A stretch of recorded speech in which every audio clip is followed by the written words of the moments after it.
Wakil Perdana Menteri Cina, He Feng, disebut memegang peran kunci dalam perang dagang dengan Amerika Serikat. Dia adalah figur yang selama ini lebih dikenal bekerja di balik layar. Menurut seorang pelaku bisnis Amerika Serikat yang mendapat informasi dari pertemuan para pemimpin perusahaan terbesar dunia di Beijing, He Feng, yang selama ini dikenal sebagai orang kepercayaan lama Presiden Xi Jinping, tampil meyakinkan dalam perannya sebagai pengelola ekonomi terbesar kedua di dunia.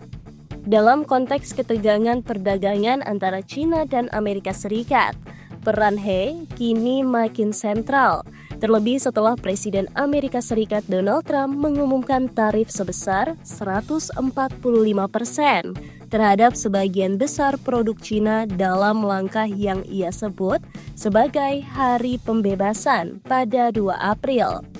Setiap upaya untuk mencari jalan keluar dari ketegangan ekonomi antara kedua negara kini diprediksi akan melibatkan He, yang disebut-sebut sebagai SAR perdagangan dalam hubungan Cina-Amerika.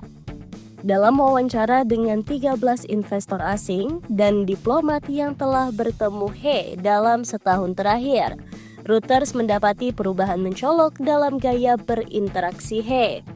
Dulu dikenal sebagai aparat Partai Komunis yang kaku dengan kemampuan bahasa Inggris yang minim. Kini He dipandang lebih percaya diri dan efektif. Sebagian besar narasumber berbicara secara anonim karena sifat sensitif dari interaksi tersebut. He juga tercatat telah melakukan setidaknya 60 pertemuan dengan pihak asing selama setahun terakhir, naik dibandingkan 45 pertemuan sejak ia resmi menjabat sebagai Wakil Perdana Menteri pada Maret 2023 hingga Maret 2024. Sementara itu, Trump mengklaim dalam wawancara dengan Time bahwa Xi telah menelponnya meski tanpa menyebutkan kapan percakapan itu terjadi. China sendiri membantah adanya negosiasi terkait tarif, namun baru-baru ini mengecualikan beberapa produk Amerika Serikat dari tarif balasan mereka, sembari menuntut agar Washington berhenti menggunakan tekanan ekstrim dan menunjuk mitra negosiasi yang layak. Jika negosiasi mendetail dimulai, Li Chenggang, negosiator perdagangan baru Cina, akan menangani proses sehari-hari. Namun, He tetap menjadi pengawas utama, terutama dalam usaha Amerika Serikat untuk mengurangi defisit perdagangan barang yang hampir mencapai 300 miliar US dollar Amerika Serikat dengan Beijing. Meskipun kini lebih fasih berinteraksi dengan eksekutif barat, beberapa pelaku bisnis menilai He bukanlah inovator kebijakan. Ia tetap membela strategi pertumbuhan berbasis ekspor Cina dalam berbagai pertemuan dengan pihak asing. Sebagai bagian dari upaya diplomasi ekonomi, He juga menjadi ujung tombak hubungan Cina dengan pasar maju seperti Jepang dan Uni Eropa. Bulan depan ia dijadwalkan mengunjungi Paris untuk menghadiri dialog ekonomi, di mana para pejabat Perancis berharap dapat membahas pencabutan tarif Cina terhadap impor coconut.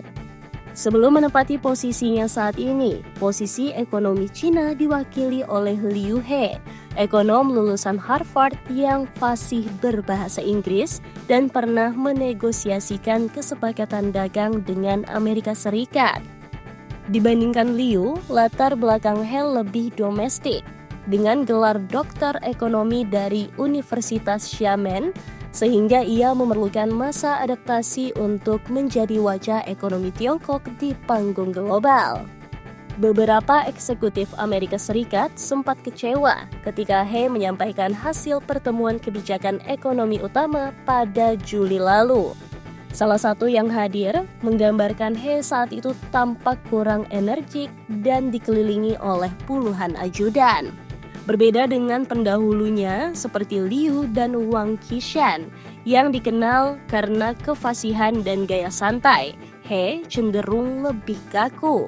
Dalam sebuah pertemuan dengan delegasi bisnis Jepang pada Februari, He bahkan meremehkan kekhawatiran soal kontrol ekspor logam tanah jarang dan keamanan warga Jepang di Cina menyusul serangkaian insiden penikaman. Namun demikian, dalam pertemuan bulan Maret, seorang pelaku bisnis menyatakan bahwa He mulai berbicara dengan cara yang lebih disukai oleh eksekutif barat. Sumber lain mengatakan He menunjukkan pemahaman mendalam tentang tantangan ekonomi Cina, seperti tekanan deflasi, krisis properti, populasi yang menua, hingga tarif perdagangan, serta memberikan analisis yang canggih tentang isu-isu terkait.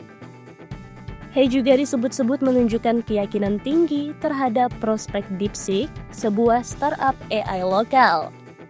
He Lifeng memulai karirnya di birokrasi lokal di Provinsi Fujian, tempat Xi Jinping membangun basis kekuasaannya di tahun 1990-an.